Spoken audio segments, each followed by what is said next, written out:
Assalamualaikum warahmatullahi wabarakatuh.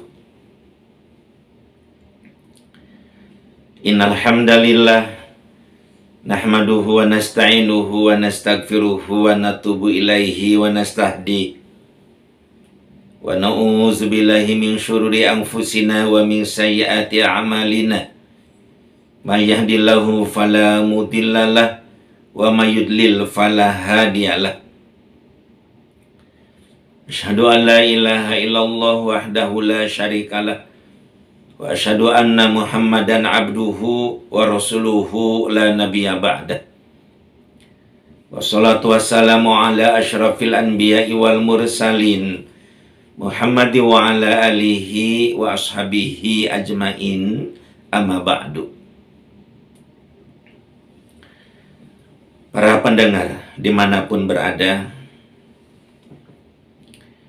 bersyukur kita kepada Allah pada kesempatan ini Buya Asep bisa bertemu meskipun di dunia maya dengan pemirsa, pendengar semuanya. Shalawat serta salam semoga Allah Subhanahu wa Ta'ala selalu melimpahkannya kepada junjungan kita Nabi besar Muhammad Sallallahu Alaihi Wasallam, untuk keluarganya, para sahabatnya, para ulama amilin, mudah-mudahan termasuk kita sekalian. Amin ya Allah ya Rabbal Alamin. Ini adalah ceramah Buya Asep seri Kiamat yang ke-8. Selalu Buya mengingatkan, alangkah baiknya para pendengar paling tidak mendengarkan seri yang pertama dari Kiamat ini, seri Kiamat ini. Buya menyampaikan bahwa di dalam hadis riwayat Muslim yang diterima dari Huzaifah bin Asid Al-Ghifari, baginda Rasul bersabda bahwa di antara ciri-ciri kiamat itu adalah khosbun bil masyriqi, artinya gerhana timur.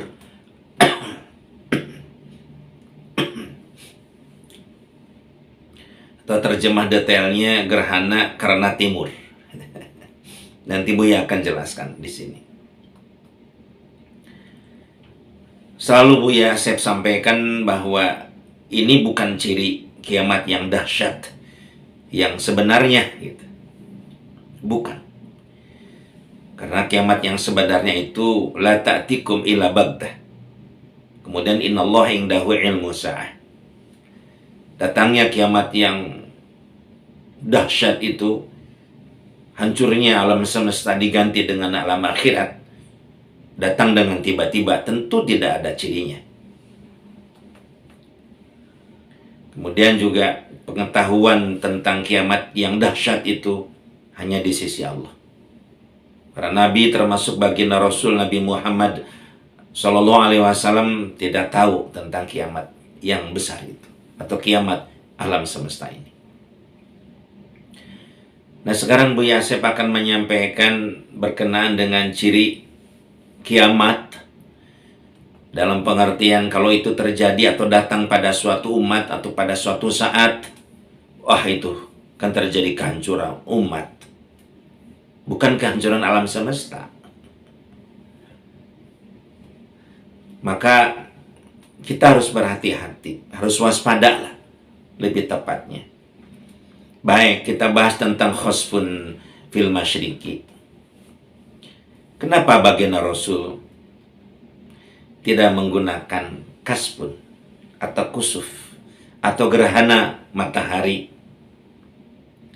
Ini luar biasa nih baginda Rasul. Tapi baginda Rasul menggunakan khusuf atau gerhana bulan. Lebih jauh baginda Rasul menyampaikan khosfun bil masyriq. Kenapa baginda Rasul menyebutkan kiamat itu adalah gerhana bulan, bukan gerhana matahari? Kita paham betul atau tahu, dilihat dari ilmu astronomi, bahwa gerhana bulan itu terjadi pada saat bumi berada di antara matahari dan bulan. Kemudian gerhana bulan itu artinya bahwa cahaya bulan terhalang oleh apa? Oleh apa itu? Bayang-bayang bumi. Jadi gelapnya cahaya bulan terhalang oleh bayang-bayang bumi. Gitu. Jadi itu apa maknanya khasfun bil masyriqi? Bahwa kiamat itu kejadian yang jangan sampai terjadi itu, ya, terjadi karena salah kita sendiri.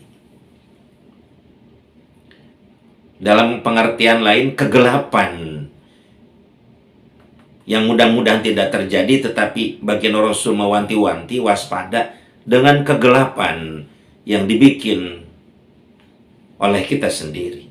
Itu yang pertama dilihat daripada khasfun, bukan kasfun atau kusuf, tapi khusuf yang baginda Rasul sampaikan. Allah ya Rabbi, baginda Rasul, subhanallah. Nah, kemudian kenapa baginda Rasul tidak menyampaikan dengan kalimat khasfunil masyriqi? Itu gerhana bulan. Tetapi baginda Rasul menyampaikan khasfun bil masyriqi. Ada katanya bi. Jadi kegelapan dikarenakan ketimuran. Itu makna verbalnya gitu. Kemudian makna yang lebih jauhnya bahwasanya khasfun bil masyriqi ini diartikan adalah kegelapan yang terjadi dikarenakan faktor keagamaan. Kita paham kan pembahasan yang lalu bahwa orang-orang timur itu, masyarakat itu digambarkan tentang santunnya. Jadi menyangkut tentang agama. Jadi kiamat akan terjadi dalam pengertian sesuatu yang perlu kita waspadai pada suatu saat atau menimpa pada satu umat pada saat terjadi kegelapan dikarenakan faktor agama. Kok bisa terjadi, Bu ya? Kegelapan oleh faktor agama. Buktinya sudah terjadi. Pada abad kegelapan itu di zaman kaum Nasrani. Bagaimana kaum gerejawan dengan doktrin-doktrinnya gitu, merasa yang paling benar. Padahal mereka hanya sebatas verbalisasi, memutarbalikkan kebenaran dengan kebatilan, bahkan merubah kitab-kitab mereka dengan tangan-tangan mereka sendiri. Pada akhirnya bertolak belakang dengan sunnatullah, keilmuan. Para ilmuwan berapa banyak yang dibunuh gara-gara berbeda pendapat dengan kaum gerejawan. Itu masa-masa kegelapan. Bagaimana Galileo Galilei saat itu dipenggal kepalanya karena menyatakan bahwa bumi itu adalah bulat, bukan datar seperti meja sebagaimana pendapat kaum gerejawan. Dan hal inilah kalau kita baca sejarah yang menjadikan munculnya isme sekulerisme, yaitu membedakan antara agama dengan negara. Dengan kata lain, agama jangan ikut campur mengurus negara. Urusan agama, agama sajalah. Urusan negara memang negara. Itu muncul dengan kata lain, urusan gereja, gerejalah. Agama adalah kami orang yang paham pengetahuan. Itu muncul karena saat itu memang orang-orang beragama di zaman itu sebetulnya bukan memegang agama dengan kejujuran. Bukan memegang agama dengan kebenaran. Tetapi demi kepentingan pribadi. Untuk mendapatkan materi dan kedudukan. Itu sudah menjadi rahasia umum. Sehingga ditinggalkanlah kaum gerejawan oleh orang-orang pada umumnya, terutama oleh para ilmuwan saat itu, oleh kaum cendekiawan saat itu. Maka muncul sekulerisme. Nah, kalau kita juga berbicara itu telah terjadi. Walau alam kalau sekarang mungkin masih terjadi hal-hal seperti itu dilanjutkan oleh mereka. Kita tidak bisa banyak ikut campur tentang itu. Nah, kemudian masalah kita sendiri. Hati-hati ini kita. Terutama yang selama ini berkecimpung di dalam lembaga-lembaga keagamaan. Agama Islam yang Buya maksud. Atau orang-orang yang belajar agama. Dengan ya, yang orang lihat kita belajar agama. Hati-hati. Jangan sampai agama menjadi alat untuk menjadikan kita merasa paling benar. Kita menjadi orang agamawan, memegang agama Islam, tetapi tidak mau misalkan menerima kemajuan teknologi. Itu sudah menjadi fitnah bagi umat Islam. Seolah-olah agama Islam itu agama yang tertutup dengan teknologi, padahal sebetulnya agama Islam itu adalah agama yang up to date untuk menghadapi berbagai kemajuan zaman. Berbicara tentang agama, yang melaksanakan agama, jangan sampai kita ini hanya sebatas berbicara beragama tetapi tidak menjadi suri toladan. Padahal suri toladan itu penting dalam beragama. A'udzubillahi minasyaitonirrajim. Bismillahirrahmanirrahim. Laqad kana lakum fi rasulillahi uswatun hasanah. Sungguh dalam diri Rasul itu ada suri toladan yang baik bagi kita. Laqad kana lakum fi rasulillahi uswatun hasanah. Contoh yang baik atau suri toladan. Maka kita selaku orang-orang yang mengemban atau berkecimpung dalam agama harus menjadi contoh. Jangan hanya sekadar berbicara tetapi tidak beramal, atau justru kita berlindung bersembunyi atas kebenaran agama, padahal itu adalah sesuatu yang kita lakukan dengan salah. Jangan sampai menjadi fitnah di masyarakat. Dan itu termasuk khosbun bil masyid. Bagaimana terjadi kegelapan disebabkan oleh pemegang-pemegang agama, karena agama itu sebetulnya wahyu dari Allah, tidak mungkin membuat kerusakan. Agama itu seharusnya menjadi solusi bagi kehidupan umumnya, seluruh kehidupan masyarakat, bukan menjadi penyebab awalnya kehancuran masyarakat. Ini penting gue sampaikan, jangan sampai agama itu menjadi fitnah. Kita yang berkecimpung dalam bina agama harus menjadi contoh. Jangan sampai agama dijadikan alat untuk mencari uang. Jangan sampai agama dijadikan alat untuk menduduki suatu kedudukan. Agama diputarbalikkan demi kepentingan samanan kolila, yaitu harga yang murah, yaitu dunia. Tapi kita beragama betul-betul dalam rangka niat beribadah kepada Allah Subhanahu wa Ta'ala. Ikhlas kita beribadah. Wa ma umiru illa li'abudullaha mukhlishina lahudin. Tidaklah kami atau kalian diperintahkan kecuali untuk ikhlas melaksanakan agama. Tertera di dalam surat Al-Bayyinah. Yang dalam hal ini akan menjadi kegelapan disebabkan oleh agama kalau kita tidak benar-benar memegang agama dengan baik. Pemirsa, para pendengar rahimakumullah, kita kembali kepada sekulerisme. Ada yang salah pemahaman umat zaman sekarang ini, terutama dari kalangan umat Islam. Kita harus paham sejarah mengapa orang-orang Kristen saat itu memisahkan agama dari negara. Karena saat itu kaum gerejawan begitu sangat tertutup dengan ilmu pengetahuan. Begitu sangat begitu menekankan dengan doktrin-doktrinnya. Maka saat itu ajaran gereja saat itu ditinggalkan oleh orang-orang ilmuwan terutama, dan bahkan oleh umumnya manusia saat itu, karena mereka telah merubah kitabnya. Nah, kemudian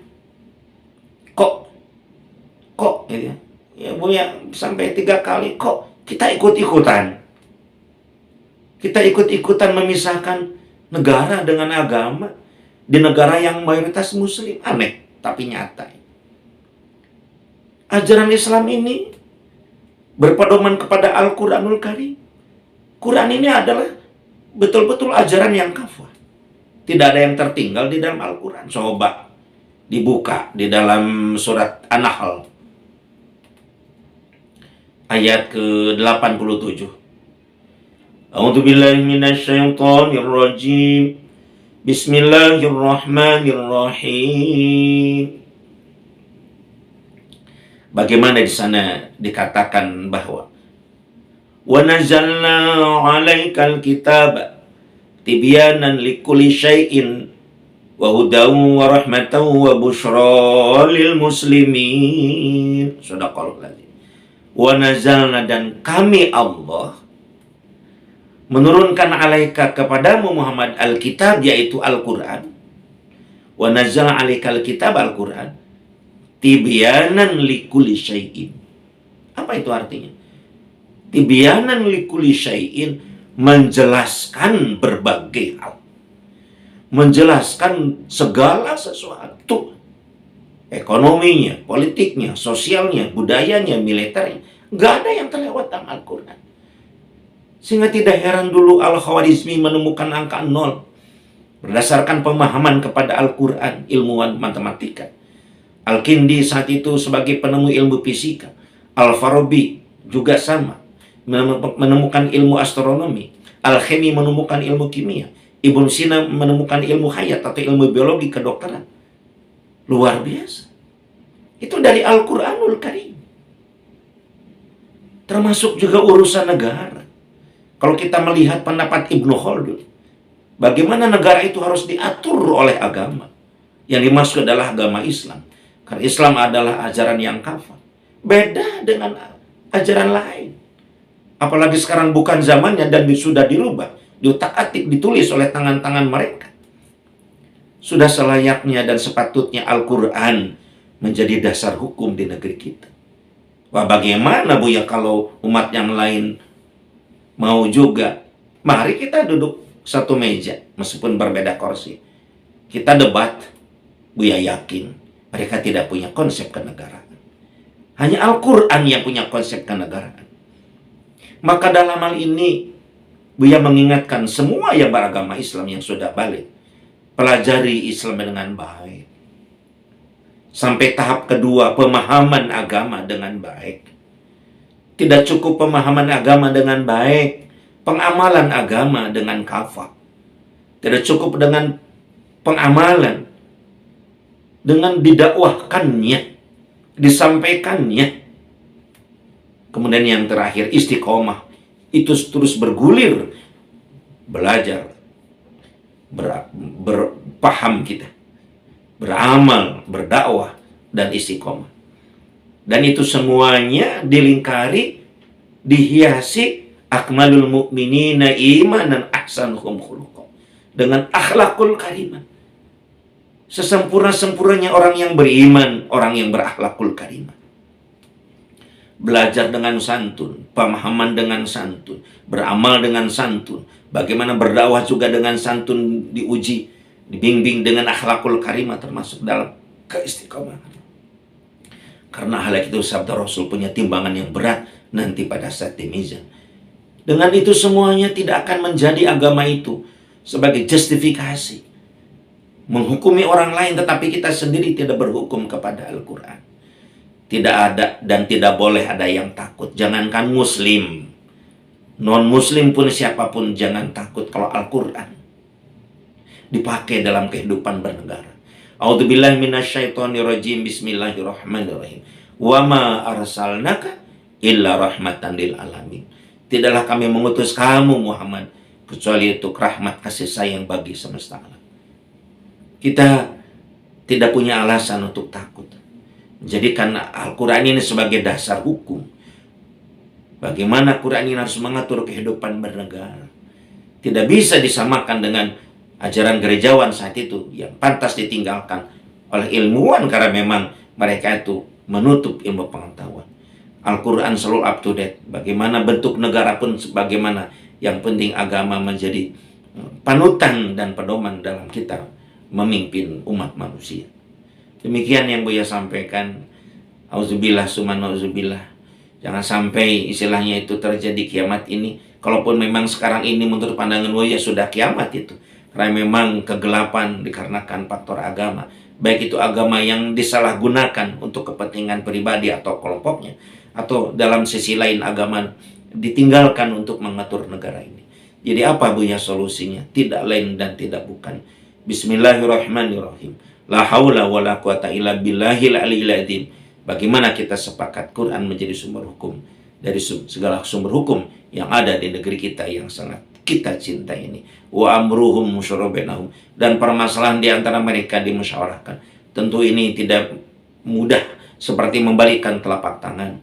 Tentu harus kita berhadapan dengan siapapun dan terjadilah musyawarah dan perdebatan-perdebatan memang perlu dimulai supaya nanti ke depannya tidak terlalu lama kita meninggalkan Al-Quran untuk urusan yang sangat penting untuk umat ini. Demikian yang Buya sampaikan. Terima kasih banyak atas perhatiannya dan mohon maaf atas kekurangan dan kehilafannya. Wassalamualaikum warahmatullahi wabarakatuh.